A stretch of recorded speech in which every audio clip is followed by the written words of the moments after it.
ओम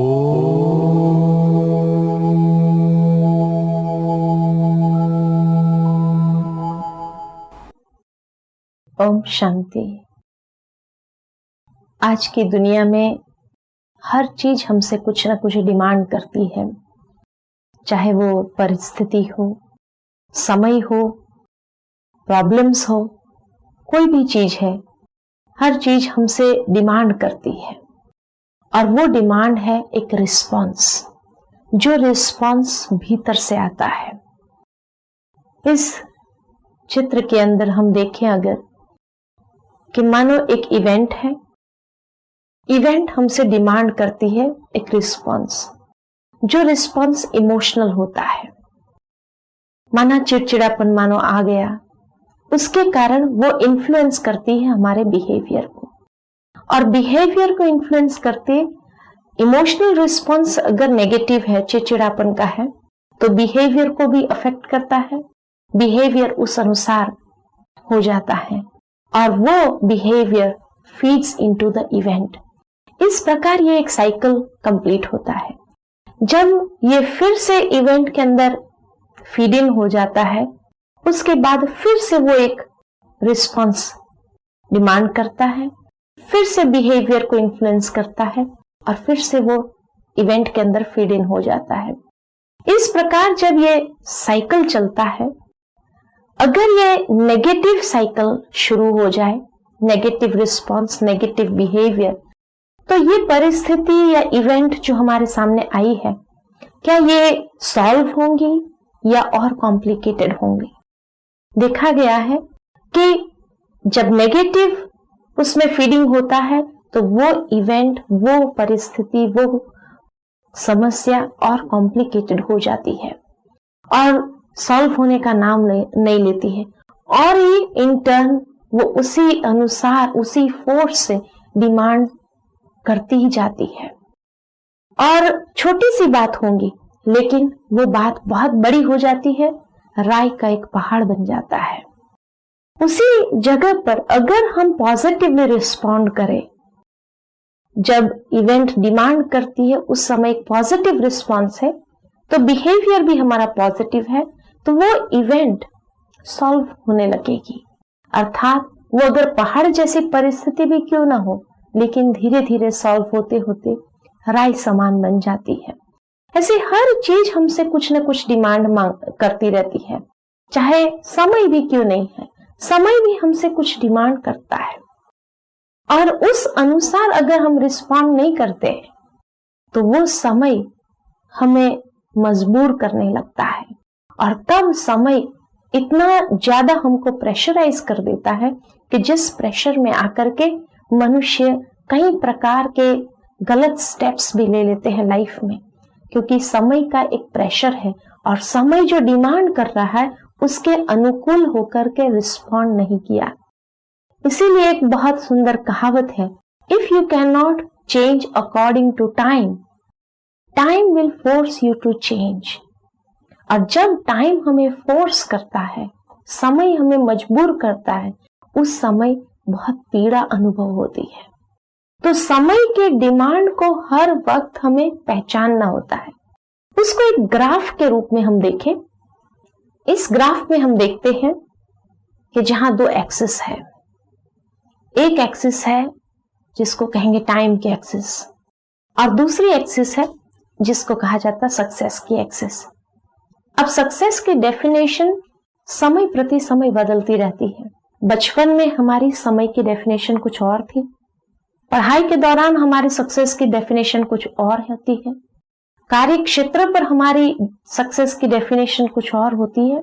ऐसे जीवन में समय प्रति समय सक्सेस की डेफिनेशन चेंज होती रहती है, लेकिन सक्सेस उसी को नापा जाता है या उसी को कहा जाता है कि जहां there is a sense of fulfilment, और उस फुलफिलमेंट जहां महसूस होती है, अ सेंस ऑफ अकम्प्लिशमेंट, तो वहां कहेंगे आई एम सक्सेसफुल। और वो सक्सेस की हमें एक अनुभूति कराती है या फीलिंग देती है। इसी प्रकार अगर देखा जाए कि समय जब हमसे कुछ डिमांड करता है और उसमें हमारा लेवल ऑफ सक्सेस कितना होता है, कोई भी ऑर्गेनाइजेशन को ले लेते हैं। ऑर्गेनाइजेशन की शुरुआत कैसे होती है कि कुछ लोग इकट्ठे आते हैं कि जिसमें एक डीप कमिटमेंट है, ज़ील, एंथुसियाज्म है, इतना मोटिवेशन है, डेडिकेशन है, और ये फीलिंग्स को लेकर के एक टीम स्पिरिट में आकर के एक कार्य को आरंभ करते हैं, कुछ करने के लिए, समाज को कुछ देने के लिए। और इस प्रकार वो ऑर्गेनाइजेशन का बर्थ होता है। फिर धीरे धीरे वो ऑर्गेनाइजेशन बढ़ने लगता है, और जैसे समय प्रति समय वो बढ़ता जाता है, नो डाउट इतनी स्मूथ लाइन तो नहीं खींचेंगे, अप्स एंड डाउन्स तो जरूर आते हैं, परंतु इनके zeal, enthusiasm, motivation, commitment, dedication, team spirit ऐसा है जिस कारण कितने भी अप्स एंड डाउन्स आए, लेकिन उसमें से भी वो पार हो जाते हैं। इस प्रकार अगर देखें तो ये है फर्स्ट फेज, जिसको कहा जाता है इनिशियल बर्थ फेज, और ये है सेकंड फेज, जिसको कहेंगे ग्रोथ फेज। ये दो फेज के बाद धीरे धीरे एक स्टेज पर ये ऑर्गेनाइजेशन पहुंच जाती है, जहां से फिर ये कर्व थोड़ी सीधी हो जाती है, और जिस स्टेज को कहा जाता है एक फेज ऑफ मैच्योरिटी। और मैच्योरिटी के फेज में एक स्टेबिलिटी आ जाती है ऑर्गेनाइजेशन की। लेकिन कुछ समय के बाद फिर धीरे धीरे ये लाइन नीचे की ओर जाने लगती है, जिसको कहते हैं fourth stage, stage of decline. और जब ये तीसरा फेज आरंभ होता है, उसी समय साथ साथ एक दूसरी लाइन भी आरंभ होती है नीचे से, जिसको कहते हैं रीथिंकिंग प्रोसेस। जब ये स्टेबिलिटी को अचीव कर लेते हैं, तब मैनेजमेंट फिर से विचार करना आरंभ करती है कि अब हमें क्या करना चाहिए, नहीं तो फोर्थ फेज आ जाएगा। तो इसीलिए एक रीथिंकिंग प्रोसेस आरंभ होता है। और ये रीथिंकिंग प्रोसेस में अक्सर करके क्या होता है कि जब मैनेजमेंट कुछ नवीनता लाना चाहती है, या कहो डाइवर्सिफिकेशन, या ट्रेनिंग प्रोग्राम्स, या कोई ना कोई प्रकार के री इंजीनियरिंग प्रोसेस लाना चाहती है, उस समय की डिमांड है एक चेंज लाना। इसीलिए ये फेज जब आते हैं तो पता चलता है कि समय कुछ डिमांड कर रहा है, परंतु उस ऑर्गेनाइजेशन के लोग में 50% ऐसे लोग होते हैं जो समय की इस डिमांड को पहचान जाते हैं और सोचते हैं कि हाँ, समय के साथ हमें अपने आप में परिवर्तन लाना जरूरी है। लेकिन कुछ लोग ऐसे होते हैं जो रेजिस्ट करते हैं, क्या जरूरत है परिवर्तन लाने की, ठीक ही तो चल रहे हैं, बहुत अच्छी तरह से चल रहे हैं, कोई जरूरत नहीं। तो 30% लोग ऐसे होते हैं जो रेजिस्ट करना आरंभ करते हैं, और 20% लोग ऐसे होते हैं कि जो बीच में होते हैं, डिसाइड नहीं कर सकते हैं किस तरफ जाए, इस तरफ जाए, इस तरफ जाए, और जिस तरफ उन्हें लगता है कि ये विंड जा रही है, उसी दिशा में वो जाने की कोशिश में लगे रहते हैं। सोचते हैं हमारी भलाई उसी में होंगी जहां मेजॉरिटी जाते हैं। तो 20% ऐसे बीच वाली स्थिति के होते हैं। अब उस रेजिस्टेंस में अगर मैनेजमेंट उन्हें कन्विंस नहीं कर सकती है कि ये क्यों परिवर्तन लाना जरूरी है हमें, नहीं तो किस प्रकार धीरे धीरे लोगों के सेटिस्फेक्शन में एक डिक्लाइन आने लगेगा। हमारी सक्सेस की रेट सिर्फ टर्नओवर से नहीं होती है, लेकिन हमारी सक्सेस की रेट हमारे लोगों के सेटिस्फेक्शन के साथ भी जुड़ी होती है। और इसीलिए भले टर्नओवर कितना भी हाई हो, लेकिन अगर लोगों का सेटिस्फेक्शन कम होने लगा तो धीरे धीरे वो टर्नओवर भी कम होने लगती है। और उस समय अगर मैनेजमेंट उन्हें कन्विंस नहीं कर पाई और उसमें समय निकल गया तो द टाइम गोज अवे, और उसके बाद ये फ्यूजन नहीं हो सकता है। फ्यूजन न होने कारण ऑर्गेनाइजेशन कोलैप्स हो जाती है। आज कई जगह देखते हैं कई ऑर्गेनाइजेशंस कोलैप्स हो जाती है। क्यों कोलैप्स हो जाती है? That they are not able to convince their people at the right time, और समय निकल जाता है, उसके बाद कुछ नहीं कर सकते हैं, and the whole organisation collapses. आज कई जगह देखते हैं, अहमदाबाद की टेक्सटाइल मार्केट है, क्यों कोलैप्स हो गई। जो एक समय में मैनचेस्टर ऑफ इंडिया कहा जाता था, लेकिन कोलैप्स होने का कारण क्या है कि वो अपने लोगों के साथ कन्विंस नहीं कर सके और समय के साथ एडाप्ट नहीं हो सके। और एडाप्ट न होने कारण कौन सी टेक्सटाइल इंडस्ट्री सरवाइव कर गई ऐसे समय में? Those who were able to bring about a change, those who were able to convince their people, और समय पर उन्होंने राइट डिसीजन लेकर के ये फ्यूजन को प्राप्त करके they went on to the rising stage। तो उसमें देखा जाता है कि 3 अवस्थाएं होती है। सबसे पहली अवस्था जो फर्स्ट एंड सेकंड फेज है उसको कहेंगे ए स्टेज, और ए स्टेज यानी ओल्ड पैराडाइम। ओल्ड पैराडाइम अर्थात old ways of thinking, old ways of moving about, old ways of doing things, old ways of handling, पुरानी रीत रस्म के आधार पर चलना। उसके बाद दूसरी स्टेज आती है जो मैच्योरिटी फेज से शुरू होती है और फ्यूजन होने तक, ये बीच का जो समय होता है उसको कहेंगे बी स्टेज। और ये बी स्टेज बहुत ज्यादा कंफ्यूजिंग और केओस का होता है, कि जिसमें टेंशन बहुत ज्यादा बिल्टअप होता है, कि जहां समय की मांग को हम पहचान नहीं सकते और उस कारण से कई प्रकार के डिस्टर्बेंसेस क्रिएट हो जाते हैं। और अगर फ्यूजन हो गया तो तीसरी स्टेज आती है जिसको कहते हैं सी स्टेज। और सी स्टेज अर्थात कि we are on to the new paradigm. New paradigm अर्थात completely reorganised, recreated, redefined, absolutely aware कि हम कहां जा रहे हैं, क्या हो रहा है, और नए तरीके को अपना करके on to the rising trend. और अगर समय के साथ अडॉप्ट नहीं कर सके तो फिर चौथा हिस्सा आ जाता है जिसको कहते हैं डी स्टेज। और ये डी स्टेज माना जहां डिक्लाइन प्रोसेस शुरू होता है और डिक्लाइन के साथ धीरे धीरे ई स्टेज में चला जाता है, जिस ई स्टेज को कहेंगे या चेंज या डेथ। तो इस प्रकार से ये लाइन को हम देखते हैं कि ये लाइन में कई प्रकार की भावनाएं समाई हुई है। अब ये सिर्फ एक ऑर्गेनाइजेशनल का ही ग्राफ नहीं है, लेकिन यही व्यक्ति के जीवन का भी ग्राफ बनता है। व्यक्ति के जीवन में भी देखें कि इनिशियल फर्स्ट स्टेज जो है वो है बर्थ फेज, और फिर धीरे धीरे वो व्यक्ति बड़ा होने लगता है, तो ये बचपन की स्टेज, फिर ग्रोथ स्टेज अर्थात युवा स्टेज, फिर मैच्योरिटी की स्टेज अर्थात एडल्ट स्टेज, और फिर डिक्लाइन स्टेज जब आती है तो कहेंगे ओल्ड एज स्टेज।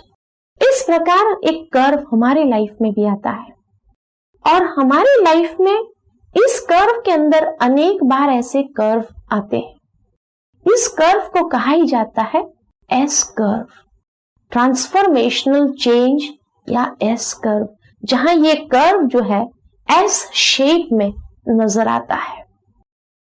और हमारी लाइफ में ऐसे एस कर्व्स कितनी बार आ चुके हैं।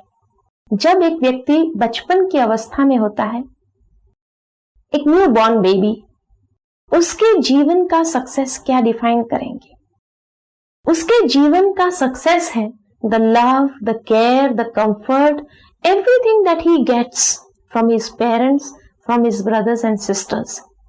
ये उसका सक्सेस है। धीरे धीरे वो बच्चा बढ़ने लगता है, इतनी फ्रीडम महसूस करता है, इतनी अच्छी जिंदगी होती है कि he is the centre of attraction for all.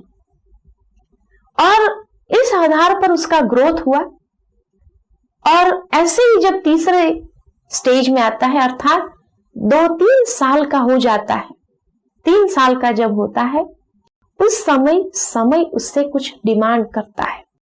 उसने एक लाइफ को समझ लिया कि यही मेरी लाइफ है, और इतनी फ्रीडम की लाइफ है, इतनी अच्छी सेंटर ऑफ अट्रैक्शन की लाइफ है। लेकिन जब 3 साल का वो बच्चा होता है, समय उससे कुछ डिमांड करता है, और समय उससे क्या डिमांड करता है? A change, that he has to go for studies. लेकिन जैसे ही उसके लिए रीथिंकिंग प्रोसेस उसके पेरेंट्स करते हैं, कौन सी स्कूल में जाना है, कहाँ जाना है, कौन सी जगह उसके लिए अच्छी होंगी, जो टाइमिंग्स हमारे टाइमिंग्स के साथ भी मैच करे, सूट करे, इस प्रकार पेरेंट्स रीथिंकिंग प्रोसेस करते हैं और ये रीथिंकिंग करके एक स्कूल उसके लिए चूज करते हैं। और जैसे ही बच्चे को उस स्कूल में ले जाने की कोशिश करते हैं तो initially there is a resistance from the child. और बच्चे का रेजिस्टेंस क्या होता है कि उसको लगता है मेरी फ्रीडम खत्म हो रही है, तो ही स्टार्ट्स क्राइंग। उसको स्कूल अच्छी नहीं लगती है, रोता ही रहता है। और वहां मां को उस फ्यूजन तक उसको पहुंचाने के लिए, क्योंकि वो जानती है कि अगर समय के साथ अगर ये फ्यूजन नहीं हुआ तो वो अनपढ़ा रह जाएगा, और इसीलिए माँ उसके साथ एकम्पनी करती है या किसी न किसी को भी साथ भेजती है। 2 घंटा उनको वहां बैठना पड़ता है जब तक बच्चा उस वातावरण के साथ हिर जाए, उस वातावरण के साथ एडजस्ट हो जाए, यानी ये फ्यूजन हो जाए। And then there is a breakthrough, और इस ब्रेक थ्रू के बाद he is on to the rising stage. वो पढ़ाई में अच्छा आगे बढ़ने लगता है। पढ़ाई की स्टेज जब पूरी होती है, हायर सेकेंडरी तक उसने पढ़ लिया और फिर से समय कुछ डिमांड करता है उससे एक चेंज, कि अब उसको फर्दर एजुकेशन के लिए जाना है। और फर्दर एजुकेशन अगर बाहर जाना है, करना है, तो उसके मन के अंदर एक द्वंद है, क्या करे, कहाँ जाए, कैसे जाए। परसेंटेज उस प्रकार का है, इसीलिए इस कंपटीशन के अंदर कैसे सरवाइव करेगा। तो इतना केओस, इतना टेंशन बिल्डअप होता है कि एक समय आता है जिसके अंदर भी रेजिस्टेंस होता है कि नहीं नहीं, ऐसी स्कूल में हम जाएंगे, ऐसी कॉलेज में हम जाएंगे। और इस प्रकार का रेजिस्टेंस जब आता है तो he has to meet the fusion. अगर वो फ्यूजन को मीट नहीं कर पाता है, बाद में भले चेंज कर ले, उसको कई लोग कन्विंस करने की कोशिश करते, बाद में चेंज कर लेना, अभी तो तुम यहां चला जाओ, फिर हम उसको दूसरी जगह पर एडजस्ट कर लेंगे। तो उस समय उसको वहां पर एडजस्ट हो जाना पड़ता है। फ्यूजन मीट हो गया, उसके बाद he is on to the rising trend. अब कॉलेज एजुकेशन जब पूरा होता है, फिर से समय उससे कुछ डिमांड करता है, और वो है कि आगे पढ़ना या उसको एक जॉब के लिए जाना। और जब समय ने ये डिमांड किया, फिर से उसको अपने माइंड सेट को तैयार करना पड़ता है, अपने आप को एक नए एनवायरनमेंट के साथ एडजस्ट करना पड़ता है, लोगों के एटीट्यूड्स के साथ उसको एडजस्ट करना पड़ता है। क्योंकि स्कूल और कॉलेजेस में जो लोगों के एटीट्यूड्स थे वो कार्य क्षेत्र पर नहीं है, कार्य क्षेत्र पर और एटीट्यूड्स है, जहां कहीं सीनियर्स भी है, कहीं जूनियर्स भी है, उसके साथ उसको पूरा एडाप्ट करना पड़ता है। और उस समय उसके अंदर फिर से वो टेंशन बनने लगता है, क्रिएट होने लगता है, एक कियोस, एक कंफ्यूजन की महसूसता होने लगती है। और अगर उसको वहां एडाप्ट नहीं कर पाया, उस ऑर्गेनाइजेशन में या उस वर्क प्लेस में वो अपने माइंड सेट को, अपने आप को एडजस्ट नहीं कर पाया, तो फिर दूसरी ऑर्गेनाइजेशन ज्वाइन करता है, मना उस जगह खत्म हो जाता है और दूसरा फिर से रीथिंकिंग करके दूसरी ऑर्गेनाइजेशन को ढूंढता है। इस प्रकार अगर फिर से फ्यूजन हो गया तो breakthrough and he is on to the rising trend.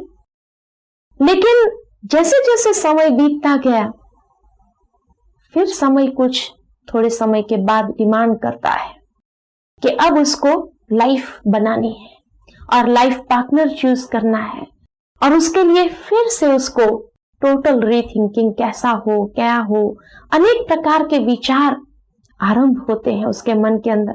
और ये विचारों के साथ एक नए संबंध में जुड़ना है, उसके साथ एडजस्टमेंट करना है, नई रस्म रिवाज, उन सब में अपने आप को एडजस्ट करना है।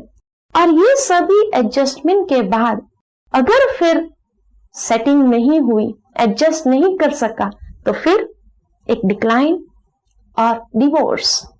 या तो अगर एडजस्ट हो गया, फ्यूजन हो गया, तो on to the rising trend वो अपनी एक लाइफ शुरू करता है। ऐसे हमारी लाइफ में कितनी बार एस कर्व्स आ गए हैं। अगर इस वक्त हम अपने आप को देखें कि इस थियोरेटिकल डायग्राम में हम अपने आप को कहां रखें। क्या ए स्टेज में कहेंगे, old paradigm, old ways of thinking, old ways of doing things, old ways of handling, old ways of moving about, क्या ये ए स्टेज कहेंगे? अगर ए स्टेज नहीं तो सी स्टेज कहेंगे, totally recreated, reorganised, redefined success, very clear, restructured our life, adjusted to the new environment, अभी no stress, no confusion, no chaos, and on to the rising trend. अगर C भी नहीं है तो क्या B में कहेंगे? देखा जाता है अक्सर करके B की स्टेज अधिक होती है, क्योंकि अभी समय बहुत जल्दी जल्दी हमसे कुछ ना कुछ डिमांड करता रहता है. So change is a continuous process. अगर समय के साथ हर घड़ी हम एक क्रिएटिव चेंज को एडॉप्ट नहीं कर सकते हैं, then we are in the B stage. और वो बी स्टेज इतनी स्ट्रेसफुल, इतनी कंफ्यूजन से भरी होती है कि अब समय को कैसे हम रिस्पॉन्ड करें. और ऐसे नाजुक समय में if we respond negatively, negative irritation के माध्यम से गुस्सा आ गया, गुस्से के माध्यम से रिस्पॉन्ड किया, बिहेवियर अगर ऐसा हो गया, तो वो परिस्थिति और विकराल हो जाएंगी और हमें कुछ न कुछ प्रकार की समस्याओं में फंसाती जाएंगी, न कि वो फ्यूजन होकर के राइजिंग ट्रेंड पर ले जाएंगी. और इसीलिए कई बार देखते हैं कि कई लोग जब वो परिस्थिति का सामना नहीं कर सकते हैं, then the only alternative they have कि अब बस खत्म कर देना है जिंदगी को, and that is when they also meet the death. तो change is a continuous process और समय के साथ साथ हमें अपने मनोवृत्ति को भी, हमारे एटीट्यूड्स, हमारी भावना, इमोशंस, हमारे फीलिंग्स, सबको चेंज करना पड़ता है. And we have to respond in a positive way and get out of this chaos and confusion onto a rising trend. अगर पॉजिटिव रिस्पॉन्ड नहीं किया तो there is a total decline, death है. इसीलिए now understand what the time is demanding from us and let us change positively. Respond to this time's demand in a positive manner. अच्छा, ओम शांति.